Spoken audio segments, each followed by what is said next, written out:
Park Min-ho wiped the sweat from his forehead as he finished checking the last cargo bay door. The new Seoul was a big ship, but it was old.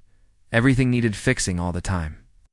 He had been working for 6 hours straight, and his back was starting to hurt. The cargo ship was heading to the outer colonies with supplies, food, medicine, tools, and other things that people needed to survive in space. It was not exciting work, but it was honest work. Min-ho liked fixing things and making sure everything worked properly. He was putting his tools away when the ship's alarm started beeping. It was not the loud emergency alarm. It was the softer one that meant they had found something in space. Captain Lee Sora's voice came over the speakers. All crew, 2 stations. We have detected debris in our path. Reducing speed to investigate. Ah! Looked out the small window in the cargo bay. In the distance, he could see pieces of metal floating in the darkness. They looked like parts of a ship that had been destroyed. This was not unusual in space. Ships sometimes broke down or got attacked by pirates. Min-ho, report to the bridge, came the captain's voice again. He made his way through the ship's narrow corridors. The new Seoul had been his home for 3 years now. He knew every pipe, every wire, and every creaking sound it made. The crew was small, but good. They worked well together and trusted each other. Captain Lee Sora was standing at the main screen when Min-ho arrived. She was a tough woman who had been flying ships for 15 years. Her black hair was pulled back in a practical style, and she wore the same simple uniform as the rest of the crew.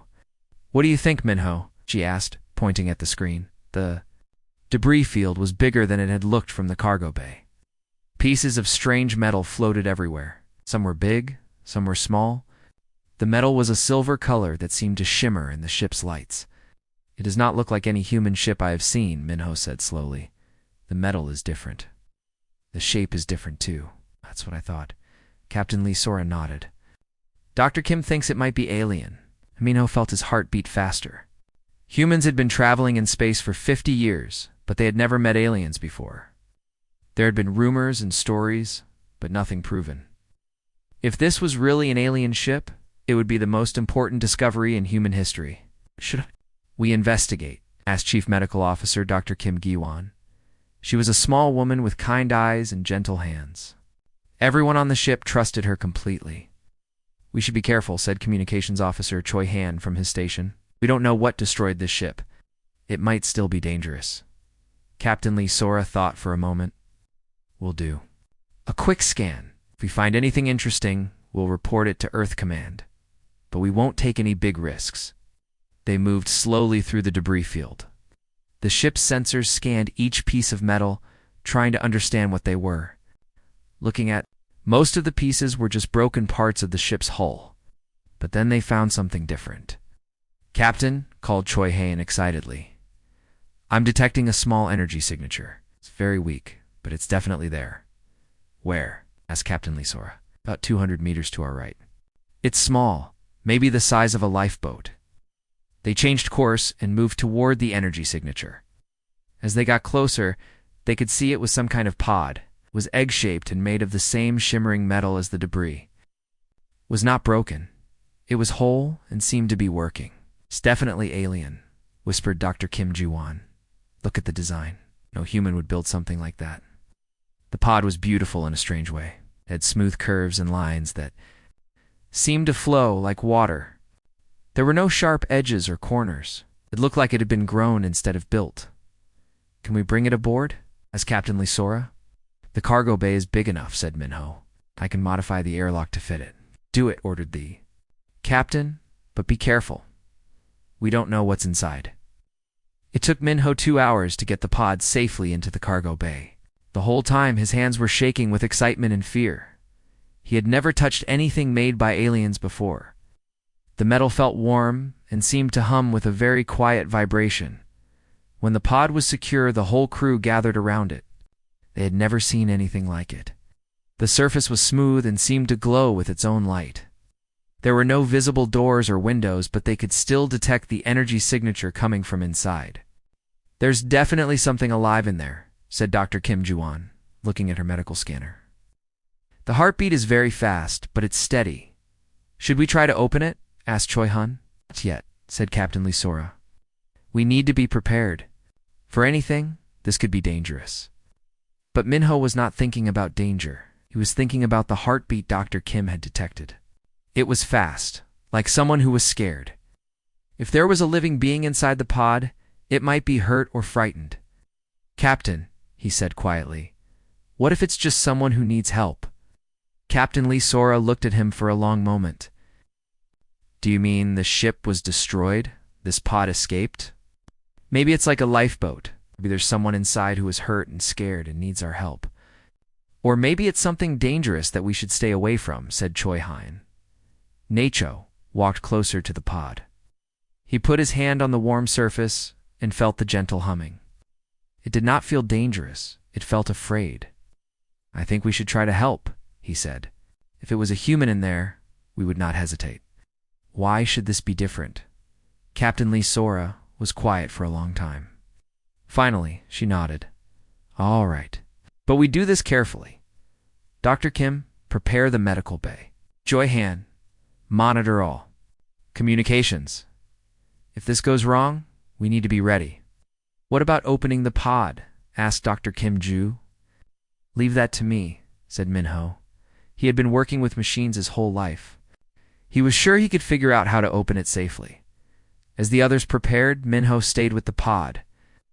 He studied every inch of its surface, looking for clues about how it worked. The alien technology was unlike anything he had ever seen, but the basic principles were similar to human machines. After an hour of careful work, he found what he was looking for. There was a small section of the pod that responded to pressure. When he pressed it in the right way, the pod began to open with a soft hissing sound. Inside was something that changed everything Minho thought he knew about the universe. Inside the pod was a child. Minho stared in shock at the small figure curled up in the soft glowing interior. The being was about the size of a human child, maybe 8 or 9 years old, but it was clearly not human. The child's skin was a pale blue color with silver markings that seemed to shimmer when the light hit them. Instead of hair, there were thin tendrils that moved gently like underwater plants. The eyes were large and completely black, with no white parts at all. Captain Minho called softly, "You need to see this." Captain Lee Sora hurried over, followed by Dr. Kim Ju-won and Choi Han. They all stopped when they saw the child. "It's just a kid," whispered Dr. Kim Ju-won. The alien child was breathing, but very weakly. There was a dark stain on the pod's soft lining that looked like blood. The child had been hurt when the ship was destroyed. "We need to get her to the medical bay," said Dr. Kim Ju-won. She had already started thinking of the child as female. Though none of them knew if aliens had the same gender concepts as humans. "Her?" asked Choi Han. "Just a feeling," said Dr. Kim Ju-won. "The way she's positioned, the size, something about her face. I could be wrong, but I think she's female." Minho carefully lifted the child from the pod. She was surprisingly light, and her skin felt warm despite its blue color. As soon as he touched her, something strange happened. A wave of emotion hit him like a physical force. Fear, confusion, pain, and loneliness crashed over him all at once. For a moment, he could not breathe. "What's wrong?" asked Captain Lee Sora. "I can feel what she feels," Minho said, his voice shaking. "She's terrified, and she's in pain." The child's large black eyes opened and focused on Minho's face. Another wave of emotion hit him, but this time it was different. Along with the fear, there was something else.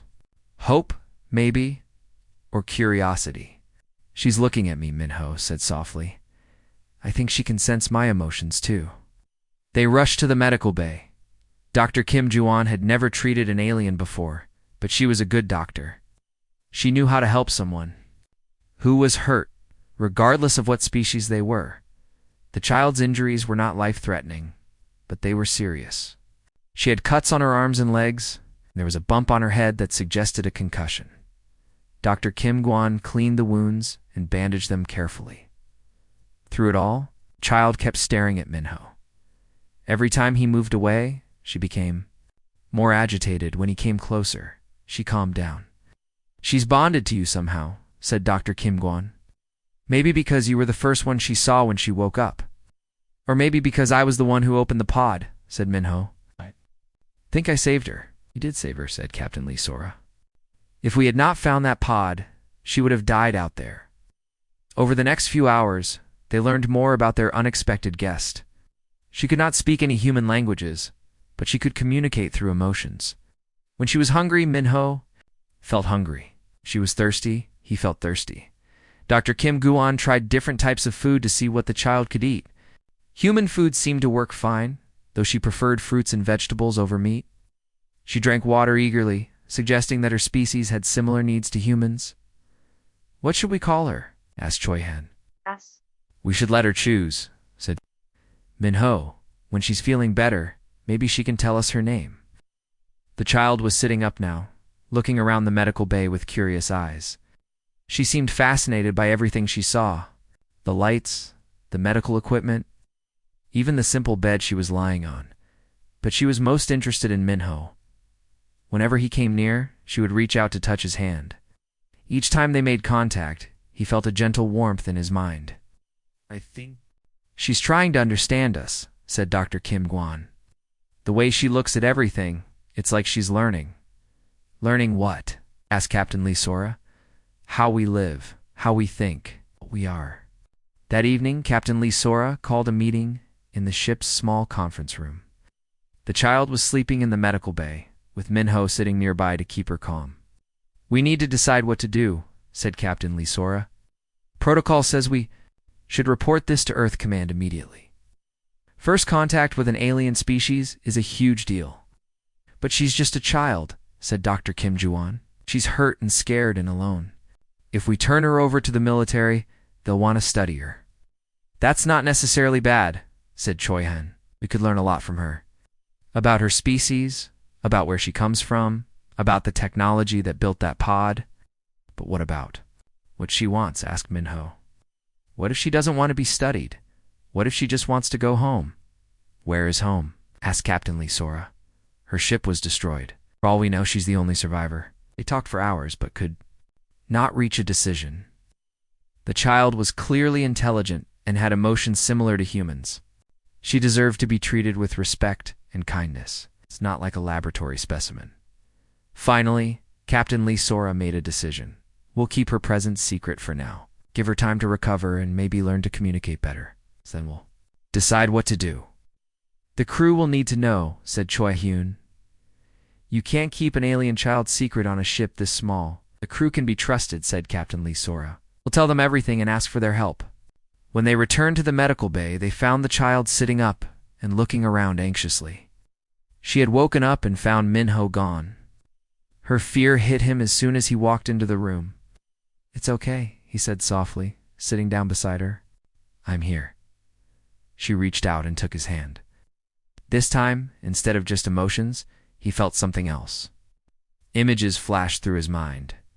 A beautiful city with tall spires that seemed to grow from the ground like trees, flying creatures that looked like birds but had 4 wings, a family of beings like the child, all looking up at the sky with worried expressions.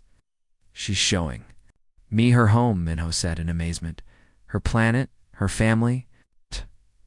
More images came. Ships like the one they had found in the debris field, but these were fleeing, running away from something dark and terrible. The child's family putting her in the pod, tears streaming down their faces as they said goodbye. They saved her, Minho said, his own eyes filling with tears. Her family sacrificed themselves to save her. The child squeezed his hand tighter. Through their connection, he felt her trying to tell him something important. It took a moment for him to understand, but then it became clear. She was trying to say her name. Tavi, he said softly. Your name is Tavi. The child smiled for the first time since they had found her. What? It was a beautiful smile that lit up her whole face. In that moment, Minho knew that everything had changed. They were no longer just a cargo ship crew. They were now the protectors of something precious and innocent. They were Tavi's family now. 3 days had passed since they found Tavi. The alien child was getting stronger and had learned to walk around the ship. She followed Minho everywhere, her small hand always reaching for his when she felt scared or confused. The crew had accepted. Her completely. Security Chief Bei Taiyun, a quiet man who rarely smiled, had started teaching her simple games. Even the ship's cook, an old man named Park Jengsik, had learned to make food that Tavi liked, but their peaceful time was about to end. Captain called Choi Hoon from the bridge. His voice was tight with worry. "We have a problem." Captain Lee Sora hurried to the communications station. On the screen were 3 large ships approaching fast. They were sleek and black, with sharp edges that looked like weapons. They were nothing like the beautiful, flowing design of Tavi's escape pod. "They're not human ships," said Choi Han, "and they're heading straight for us." "How long until they reach us?" asked Captain Lee Sora. "Minutes at their current speed." Captain Lee Sora pressed the ship's intercom button. "All crew to battle stations. This is not a drill." Minho was in the cargo bay with Tavi when the announcement came.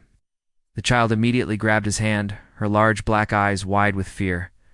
Through their connection, he felt her terror spike. "Wrong?" he asked softly. Images flooded his mind. It's the same black ships, but this time they were attacking Tavi's home planet. Buildings burning, people running, families being torn apart. Hey, these were the ships that had destroyed her world. "They found us," Minho whispered. "The ones who destroyed your home." Tavi nodded, tears streaming down her blue face. She pressed closer to Minho, seeking comfort from the only person who made her feel safe on the bridge. Captain Lee Sora watched the approaching ships with growing concern. They were much larger than the New Seoul and clearly built for war. Her cargo ship had basic defensive systems, but nothing that could fight 3 military vessels. "Are they trying to communicate?" she asked. "Yes," said Choi Han. "They're demanding we stop and prepare to be boarded." "What should we tell them?" "Nothing yet. I want to see what they want first." The lead ship moved closer, and a voice came. Through the communication system, it was cold and mechanical, speaking in accented but clear human language. "Human vessel, you will surrender immediately. You've taken something that belongs to the hegemony. Return the asset and you will not be harmed." Captain Lee Sora exchanged glances with her crew. "Asset was not how you described a child. It was how you described property." "This is Captain Lee Sora of the New Seoul," she replied. "We have not taken anything from you. We are a peaceful cargo vessel. You have the Villani Youngling," the voice continued. "The one who escaped during the cleansing of their world. She is property of the hegemony and will be returned." Minho's voice came over the intercom from the cargo bay. "Captain, they're talking about Tavi. She's showing me images of her people being captured and enslaved." Captain Lee Sora felt anger building in her chest. These aliens had destroyed an entire world and enslaved its people. Now they wanted to take a frightened child and treat her like property. "The child stays with us," she said firmly. "She's under our protection." "You do not understand, human. The Villani are useful to us. Their emotional abilities help us control other species.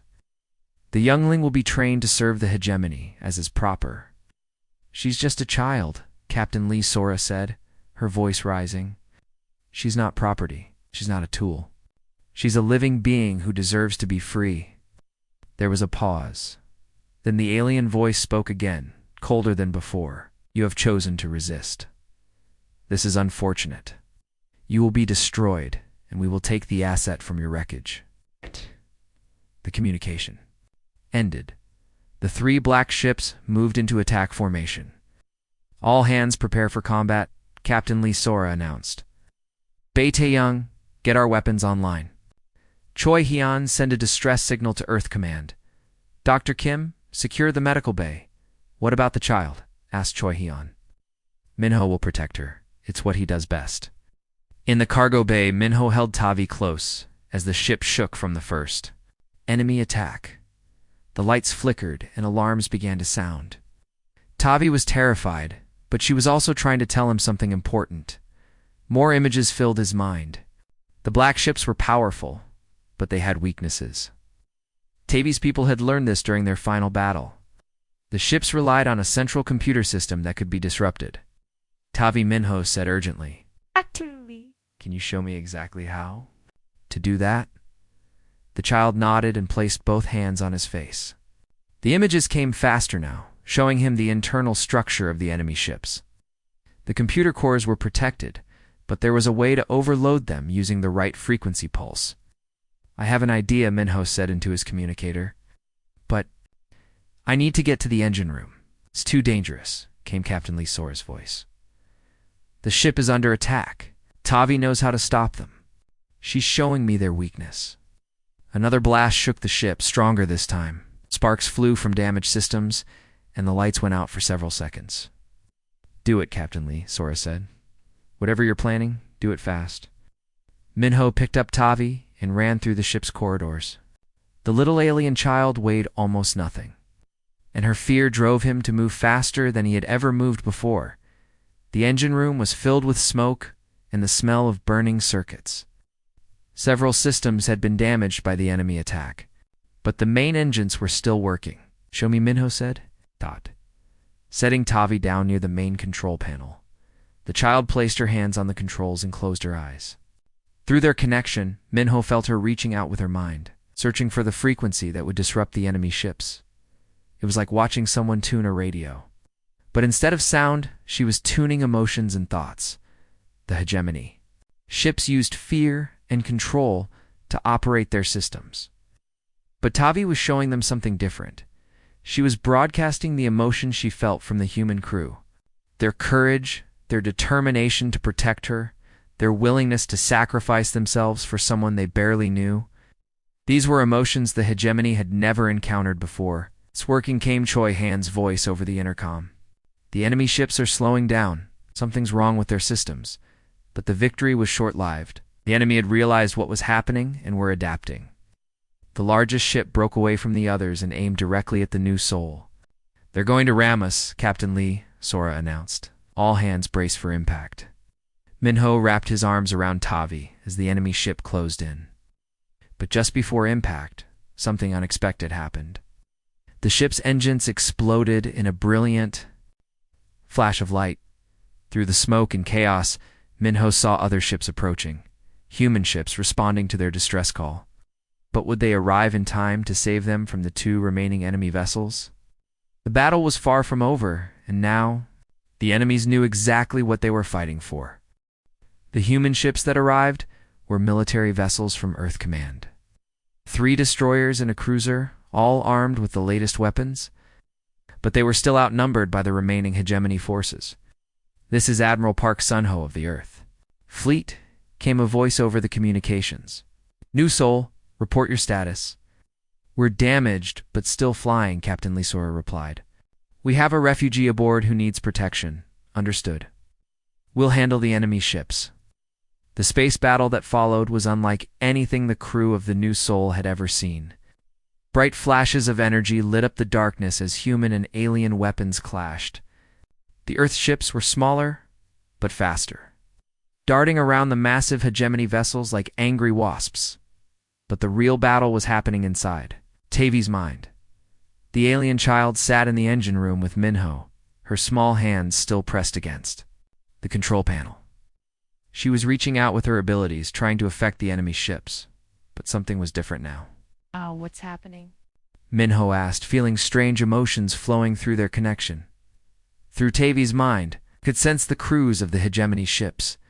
They were not all the same species. Some were like the cold voice that had demanded Tavi's return, but others were different.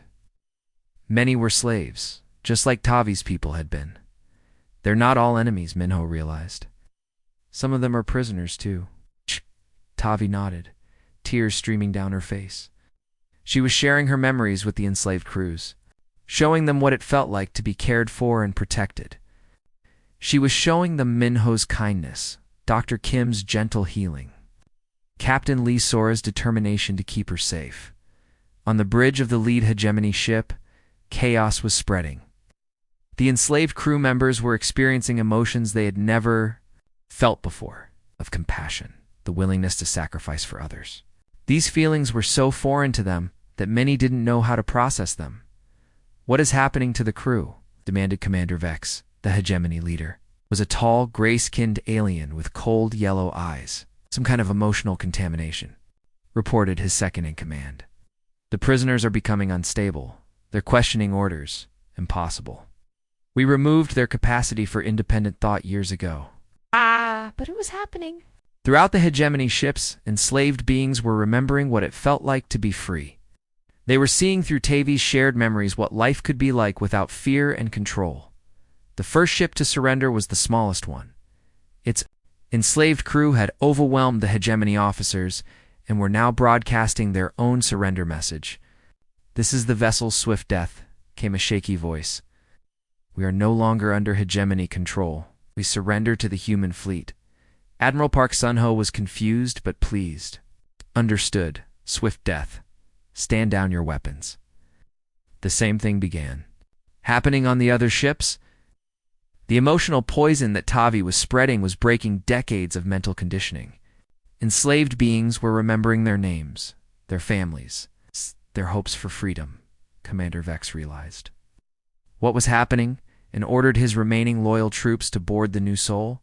If they could capture or kill the Villani child, they could stop the rebellion spreading through his fleet. Incoming boarding parties, announced Choi Hun. Multiple ships approaching. Security Chief Bae Taeyong grabbed his weapon and prepared to defend the ship. But the boarding parties were already cutting through the hull with advanced tools. "Get Tavi to safety," Captain Lee Sora ordered. Minho picked up the child and ran toward the ship's emergency shelter. But they were too late. Hegemony soldiers were already in the corridors, their weapons raised. "Surrender the asset," demanded the lead soldier. He was wearing armor that covered his entire body, making him look like a machine. "Her name is Tavi Minho," said firmly, "and she's not going with you." The soldier raised his weapon, but before he could fire, something unexpected happened. Tavi stepped forward and placed her small hand on the soldier's armored chest. The effect was immediate. The soldier staggered as waves of emotion hit him. Through Tavi's touch, he experienced every moment of kindness she had received from the human crew. He felt Minho's protective love, Dr. Kim's healing care, Captain Lee Sora's fierce determination to keep her safe. "What? What is this?" The soldier gasped, his weapon lowering. "It's what it feels like to be loved," Minho said softly. "Something your people tried to destroy." The soldier's armor began to crack as he fell to his knees. Underneath was a being that looked similar to Tavi, but older and scarred. He had been one of her people, enslaved and forced to fight for the hegemony. "I remember," he whispered. "Remember my name. I remember my family." The same thing happened to the other soldiers. As Tavi's emotional influence spread, they remembered who they had been before the hegemony broke their spirits. They remembered love, hope, and the desire to protect the innocent. "We will not harm the child," said the lead soldier, removing his helmet to reveal a face marked by years of suffering. "We will protect her." Commander Vex's voice came over the ship's communication system, filled with rage and desperation. "All units, destroy the human ship immediately. The contamination must not spread further." But it was too late. The rebellion had spread to every ship in the hegemony fleet. Enslaved beings were turning on their masters, fighting for the freedom they had forgotten they once possessed. The space battle ended not with weapons, but with liberation. Ship after ship declared independence from the hegemony as their crews remembered what it meant to be free. Admiral Park Sun-ho watched in amazement as the entire enemy fleet surrendered or joined the fight against their former masters. "New Soul, what exactly do you have aboard that ship?" he asked. "Hope," Captain Lee Sora replied simply. "We have hope." In the engine room, Tavi collapsed from exhaustion. Using her abilities on such a large scale had drained her completely, but she was smiling as Minho picked her up. Through their connection, he felt her joy. She had not just saved herself, she had saved hundreds of enslaved beings who had forgotten what freedom felt like. "You did it," he whispered, showed them what it means to be free. Tavi nodded weakly, then shared one final image with him. It was a picture of all the freed beings living together in peace, building a new society based on the compassion and love she had learned from the humans. It was a future worth fighting for. 2 weeks had passed since the battle. The New Soul was docked at Earth Station Alpha, the largest space station in human territory. Word of what had happened had spread throughout the galaxy faster than anyone expected. Tavi was recovering in the station's medical center, surrounded by other refugees from the hegemony ships. There were dozens of different species, all of them slowly remembering what it felt like to be free. Dr. Kim Gi-won had been working day and night to help them all. The physical healing was easy compared to the emotional healing they needed. Had been enslaved for so long that they had forgotten their own names. "How is she doing?" asked Minho, entering the medical bay. "Better every day," Dr. Kim replied. "She's worried about something. She keeps asking about the Galactic Council." The Galactic Council was the governing body for most of the known galaxy. They had been silent about the hegemony's actions. For years, afraid to challenge such a powerful force, but now they could no longer ignore what was happening. "They want to meet with us," said Captain Lisora, joining them. "All of us. They want to understand what happened out there." "Are we in trouble?" asked Minho. "I don't think so. But they're scared. What Tavi did, what she showed those enslaved beings, it's changing everything. Other species are starting to rebel against the hegemony." Through the medical bay's windows, they could see the rescued ships. Former hegemony vessels now flew alongside human ships, their crews working together to repair damage and plan their next moves. Tavi had been teaching the freed beings about human concepts like family, friendship, and unconditional love. Many of them had never experienced these emotions before, and they were eager to learn. "The council representatives are arriving tomorrow," Captain Lisora continued. "They want to hear our side of the story." That evening, Minho sat with Tavi. In the medical bay, she was much stronger now, able to walk around and even laugh at some of the jokes the crew told. But he could sense her nervousness about the coming meeting. "What are you worried about?" he asked. Images flowed through there. Connection. Tavi showed him meetings of the Galactic Council, where cold, logical beings made decisions about the lives of billions. She was afraid they would see her as a threat, something to be controlled or eliminated. "They're not like the hegemony," Minho said gently. "They believe in justice and fairness." Tavi shared another image, this one of council members turning away as the hegemony destroyed world after world. They had known what was happening, but they had done nothing to stop it. "That's why we need to talk to them," Minho said, "to make them understand that some things are worth fighting for." Next day, the Galactic Council's representatives arrived. There were 12 of them, representing different species from across the galaxy. They were all very different in appearance, but they shared the same serious, worried expressions. The meeting was held in the station's main conference room. Captain Lisora and her crew sat on one side of the table, while the council members sat on the other. Tavi sat between Minho and Dr. Kim, holding both their hands. "We have heard disturbing reports," said Counselor Zenth, a tall being with blue skin and 4 arms. "You have disrupted the balance of power in this sector of space." "We rescued a child," Captain Lisora replied calmly. "That's all we did. And in doing so, you have caused the collapse of the hegemony's control over dozens of worlds," said Counselor Vrax, whose species looked like walking trees. "Millions of beings are now in rebellion." "Good," said Minho firmly. "They should be free." "Freedom is not always good," said Counselor Quinn, a small being with large eyes. "Some species need guidance and control to function properly." A bee squeezed Minho's hand tighter. Through their connection, he felt her anger and disappointment. These beings were supposed to be leaders, protectors of justice, but they were more concerned with stability than with right and wrong. "May I speak?" asked Dr. Kim Juan. The council members looked surprised. They had expected to question the humans, not the other way around. "I am a doctor," Dr. Kim continued. "I have spent the last 2 weeks treating refugees from the hegemony ships. Do you know what I found?" She stood up and activated a holographic display. Images appeared showing the medical scans of the rescued beings. Every single one of them shows signs of mental conditioning. Their brains have been altered to suppress independent thought and emotion. They were not willing servants of the hegemony. They were slaves. The council members shifted uncomfortably in their seats. "The hegemony has been committing genocide," Dr. Kim continued. "Not just killing people, but killing their souls. taking away everything that makes them who they are. These are serious accusations, said Counselor Zenth. Do you have proof?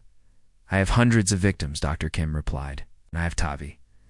All eyes turned to the small alien child. She looked very young and fragile sitting between the two humans. But her large black eyes held a wisdom beyond her years. She survived the destruction of her homeworld, Dr. Kim continued. She saw her people enslaved and broken. She found the strength to fight back, not with weapons, but with love and compassion. The child is dangerous, said Counselor Vrex. Her emotional abilities could be used to control others. She doesn't control anyone, Minho said, standing up. She shows them what it feels like to be loved. She reminds them of who they really are. Tavi stood up as well, still holding Minho's hand. She looked at each council member in turn, then began to share her memories. The effect was immediate. The council members gasped as they experienced Tavi's emotions directly. They felt her terror when the hegemony attacked her world. They felt her pain when her family put her in the escape pod. They felt her despair as she drifted alone in space. But they also felt something else. They felt the warmth of Minho's hand when he first lifted her from the pod. They felt Dr. Kim's gentle care as she healed her wounds.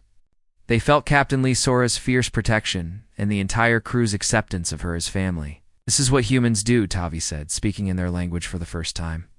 Her voice was soft and musical, like wind chimes in a gentle breeze. They love without condition. They protect without reward. They give without expecting anything in return. The council members sat in stunned silence. They had never experienced emotions like these before in their cold, logical world. Such feelings were seen as weakness. We need to learn from them, Tavi continued. All of us. The galaxy needs more love, not more control. Counselor Quinn, the smallest member, began to cry. Through Tavi's shared emotions, she had remembered her own childhood, before politics and duty had hardened her heart. What do you propose we do? Asked Counselor Zenth, his voice shaking. Help us, said Captain Lee Sora. Help us rescue more enslaved beings. Help us teach other species about compassion and freedom. And if we refuse, asked Counselor Vrax. Tavi looked at him sadly. Then you will be no better than the hegemony. You will be choosing control over love, fear over hope. The council members looked at each other. Then at the small alien child who had challenged everything they believed about how the galaxy should work. The future of billions of beings hung in the balance. The council meeting continued for 3 days. Each day, more representatives arrived from across the galaxy. Word had spread that something important was happening. Every species wanted to understand what it meant. Tavi spent hours sharing her experiences with different council members. Each time, the effect was the same. Hardened politicians and military leaders broke down in tears as they experienced human emotions for the first time. I don't understand, said General Corax, a warrior from a species that prided itself on strength and conquest. Why would the humans risk their lives for a child they had never met? Because that's what families do, Tavi replied simply. They protect each other. But you are not the same species, said General Corax. You are not related by blood or genetics. Family is not about blood, said Minho, who had been listening to the conversation. It's about choice. We chose to love Tavi, and she chose to love us back. The general struggled to understand this concept. In his culture, loyalty was earned through strength and fear. The idea of unconditional love was completely foreign. Show me, he said finally. Tavi took his large, clawed hand in her small one. Through their connection, she showed him the moment when Minho first lifted her from the pod. She showed him the fear and confusion she had felt, and the instant comfort that came from Minho's gentle touch. General Corax watched in amazement as he experienced the gradual building of trust between the alien child and the human crew. He felt their protectiveness grow stronger each day, not because they expected anything in return, but because they genuinely cared about her well-being. This is impossible, he whispered. No species acts this way. Humans do, said Captain Lee Sora. It's not impossible. It's just different from what you're used to. By the end of the 3rd day, the council had reached a decision. It was not unanimous, but it was enough. We will support the formation of a new organization, announced Counselor Zenth, the Interspecies Rescue Alliance. Its mission will be to locate and free enslaved beings throughout the galaxy and the hegemony, asked Admiral Park Sunho. Will be declared a criminal organization. Any species that continues to support them will face consequences. It was not everything they had hoped for, but it was a start. More importantly, it was a recognition that the old way of doing things was no longer acceptable. Over the following months, the alliance grew rapidly. Species that had been enemies for centuries began working together, united by the common goal of freeing enslaved beings. Tavi became the alliance's first cultural ambassador. Her job was to teach other species about human concepts like empathy, compassion, and unconditional love. It was not easy work, but she was patient and gentle with everyone she met. "How do you do it?" asked Dr. Kim Ji-won one day. They were aboard the New Soul, which had been converted into a mobile rescue and medical facility. "How do you stay so positive when you've seen so much suffering?" "'Cause I know it can be better," Tavi replied. "You showed me that. All of you." The ship was different now. Instead of cargo, it carried refugees from across the galaxy. The crew had grown to include beings from dozens of different species, all working together to help those in need. Minho was training a young Villani engineer named Kira. She had been rescued from a hegemony labor camp and was eager to learn human engineering techniques. "Why do you build things to last so long?" she asked, examining a human tool that was over 50 years old but still worked perfectly. "We build things for the people who come after us," Minho explained. "We want our children and grandchildren to benefit from our work, even if they are not your biological children." "Especially then," Minho said with a smile. "Love is not limited by biology." In the medical bay, Dr. Kim was working with a team of doctors from different species. They were developing new treatments for the mental conditioning that the hegemony had used on their slaves. "Wow. The human approach is working better than anything we've tried," said Dr. Venth, a healer from a species that looked like walking crystals. "Simple kindness and patience seem to be more effective than advanced medical technology." "It's not just about healing the brain," Dr. Kim explained. "It's about healing the spirit. These beings need to remember what it feels like to be valued and loved." On the bridge, Captain Lee Sora was reviewing reports from other Alliance ships. The network of rescue vessels was growing every day, and they were making real progress in freeing enslaved beings. Captain called Communications Officer Choi Haeon. "We're receiving a distress signal from the Andromeda sector. Transport ship full of refugees is under attack. Set course immediately," Captain Lee Sora ordered. "And contact the nearest Alliance ships. We'll need backup," as the New Soul changed course to help the endangered refugees.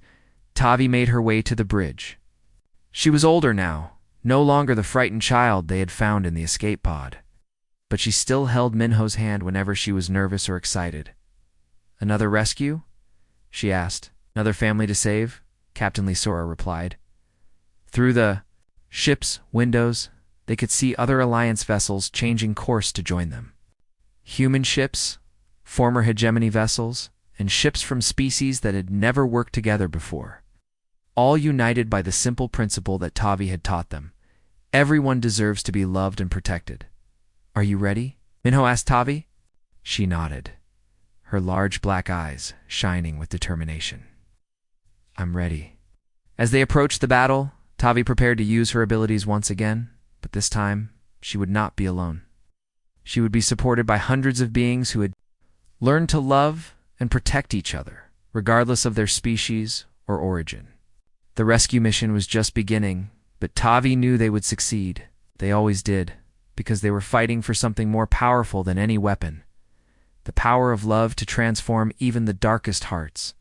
The galaxy was changing, one rescued being at a time, and it had all started with a simple act of kindness from a human engineer who chose to help a frightened child in need. In the end, that choice had changed everything. Years later, when historians wrote about the fall of the hegemony and the rise of the Interspecies Alliance, they would point to advanced technology, military strategies, and political negotiations as the key factors. But Tavi knew the truth. The galaxy had been saved not by weapons or politics, but by the simple human understanding that love has no boundaries. That family is something you choose, not something you are born into. As the new soul and its allies raced toward another group of beings in need, Tavi smiled. There was still work to do, but she was not afraid. She had learned from the best teachers in the galaxy, humans who had shown her that no act of kindness is ever too small, and no being is ever beyond saving. The future was bright, and it belonged to all of them.